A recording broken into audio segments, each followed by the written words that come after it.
Hi everybody, welcome back for South Olympic Branch episode number 63. I know it's been a few weeks, but I've had to take some time and deal with some other things as 2022 continues to be more dramatic than I would like it to be. And I'm hoping that the light in the tunnel of 2023 is not an oncoming train. Well, at least as as long as I'm not standing on the tracks, which I don't usually stand on the tracks, I build tracks. Anyway, let me show you what I've been up to. I actually put down this section of track a while back, but we've recently had a real cold snap. It's even snowing outside, or was this morning. And that, with a drop in humidity, made things move. And most of my layout has a couple little gaps here and there to allow for track expansion or whatever. But apparently I didn't do that over here. All the joints are tight. And I came out here the other day to find this piece of track had worked itself into a little S-curve. I went, nope, can't have that. And then I realized that I had not glued this piece down. So I went ahead and nipped a little bit off. It's going to be normally you'd see a little gap there, which I don't like, but it will keep the track from breaking free, hopefully. A little bit of Eileen's tacky glue laid down there. You can tell it doesn't take a lot. And then I'll just be slapping that track into place. Okay, I've just got to work the track here. And the goal here is to make the track flow. Because naturally what it wants to do is produce a couple of kinks. And that may work all right, but it just doesn't look very good. My friend Tyler pointed out the other day, he used to see some of the Union Pacific track. And, well, he should know because he used to be a UP engineer.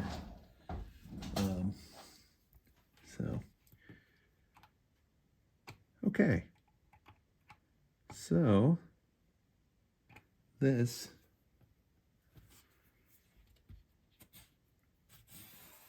I think works pretty good. I'm just going to take a look at it. I like to look at my track from different angles. But yeah, I think that works pretty good. And it's already setting up. It's not moving. So that'll work good. Okay.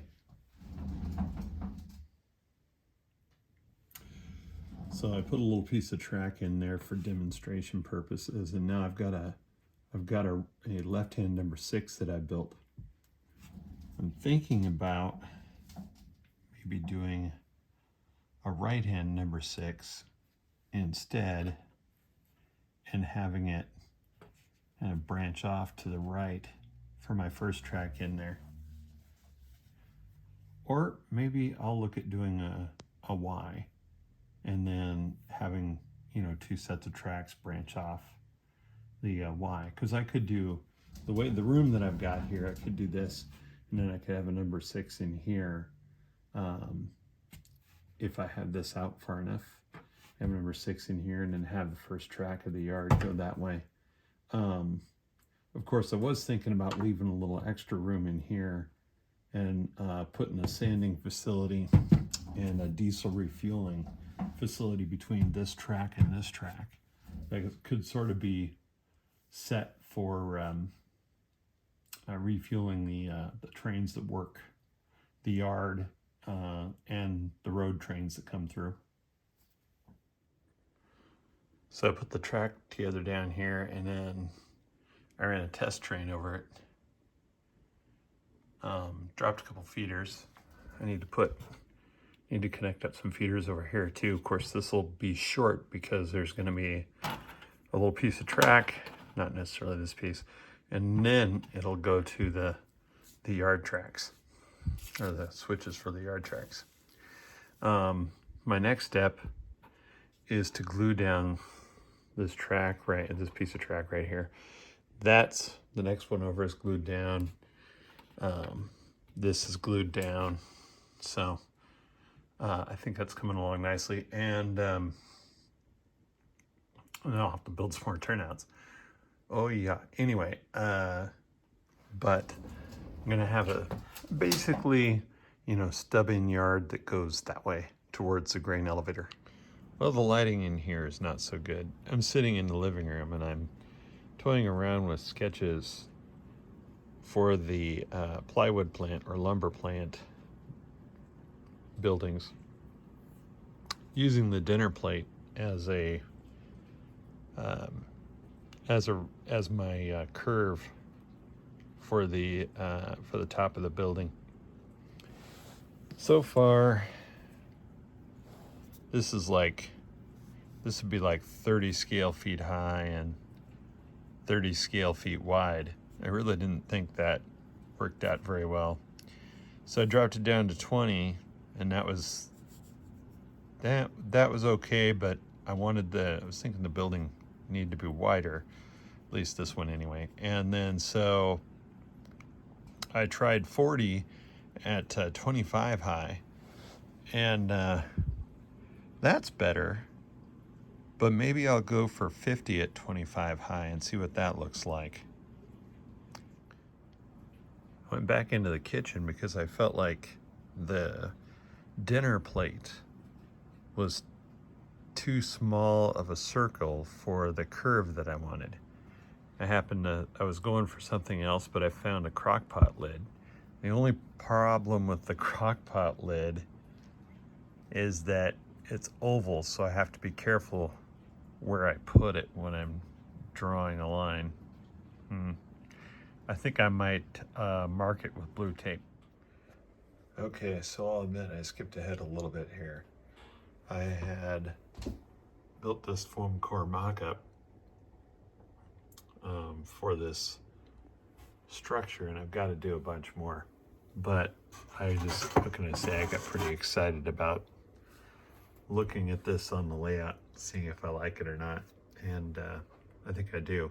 And I've just thrown a couple sticks of track out here to see where that might fall into place, and to give myself an idea where the background buildings over here will end up. You guys may recall from earlier videos that I started out using these T-tabs, right? And sometimes I find that they pop open, that they don't stay tight on there. So I've been replacing some that may have been problematic with these T-shaped lever nuts. I think I talked about these in an earlier video too. Basically, you flip up the lever and you can put a 12 to 28 gauge wire in there and just clamp it down. And if you make a mistake, you can open the clamp back up, take the wire out. So reusable, whereas these things are not. So this one isn't problematic at the moment, but I wanted to use it for a demonstration, and this pair of pliers doesn't go all the way down to 22, so I'll have to grab my other set. But anyway, you just have to strip off the wire a little bit further than you do with a regular butt connector, and you stick it in there, and that thing will clamp down, and it'll be pretty snug on there. You can pull on that pretty hard, and it can go right in line with the other one as soon as I get that stripped. So I'm just going to strip out that 22. Pop that off there real quick. Now that may not actually be far enough. We'll find out soon enough. That up there. It looks like that's going to work out just fine. Get it in there, clamp it down, close the clamp, and we got it.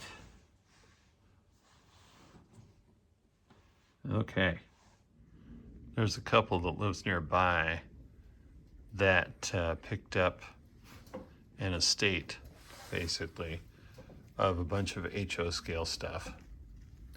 And they were having a sale on it at their house recently. They had, they usually do N scale stuff. So while I don't really need any more grain cars, I thought these were pretty neat. And most of them have KD couplers on them, except for I think that Simpson boxcar has like an Athearn McHenry on it or some lame thing like that. But anyway, it was a pretty neat deal. Some pretty unique boxcars for the railroad, and a couple of neat hoppers. The center beam that you see over there, I already had. I really think it's about time that I do a panel to put these touch toggles behind, or touch triggers, excuse me. It's just, I've been having them up there with blue tape for months. It's time to update that so that when I can walk right up here and not have to think which one of these does which. So I'm off to the computer to turn a track diagram into a PDF so I can label it. And then once that's done, I'll just print that out. And it'll be in a similar format to the Sassup crossover here with a piece of Plexi covering it.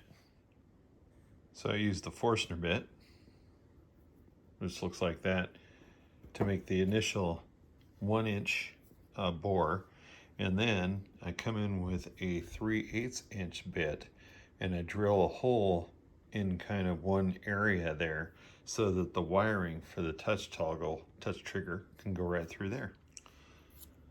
Make a little circle of blue tape and stick it in the hole so that we can have the buttons stay in place until I get the Plexi over the top, or clear styrene. And with that little piece of tape on there, we just stick this in the hole. The single toggle lights don't really matter what angle they're on because they're going to be the same no matter what. I need to order some more 2 light toggles to be able to replace these so they'll look better on there, and then I'll have to worry more about the angle of those. But for now, this should work out, at least get us functional. So with my test sheet taped in place, it looks like it came out pretty much in the right spot. So I don't have all these toggles hooked up in proper sequence to the actual turnouts that they're controlling, but once I get the Plexi in place, I'll rearrange the connections underneath there and tidy that up a little bit. I have used a countersink bit to drill through the, well, this is actually Plexi, this is clear styrene, to make 4 holes for my number 4 screws that I'll put in. And I drilled pilot holes in the fascia for that.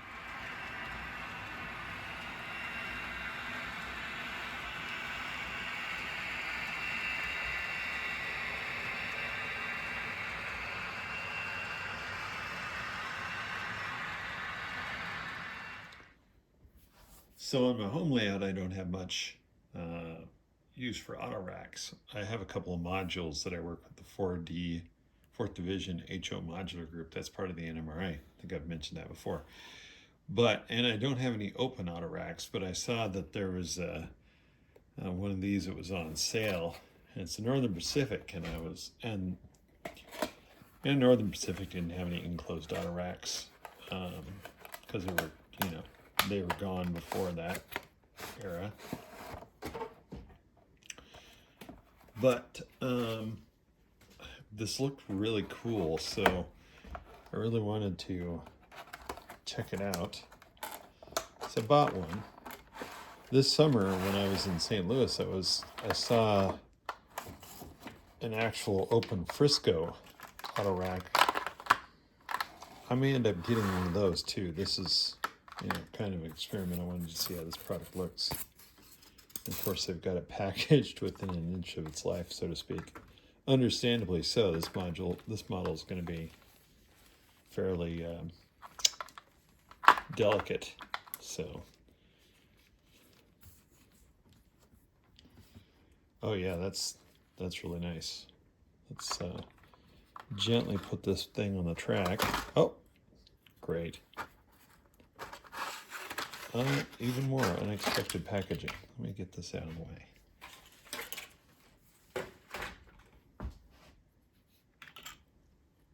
Does that come off?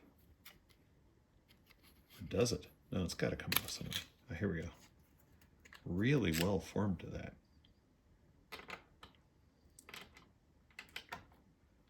All right.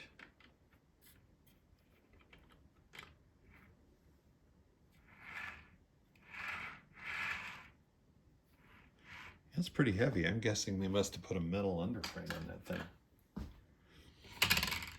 The problem with having open auto racks is you've got to have cars. It doesn't roll really super smooth. Well, I mean, it's smooth, but it seems to have a lot of resistance. And of course, Athearn's got their silly McHenry couplers on there. But other than that, it is a nice model. I'm very tempted to pick up a Frisco one as well.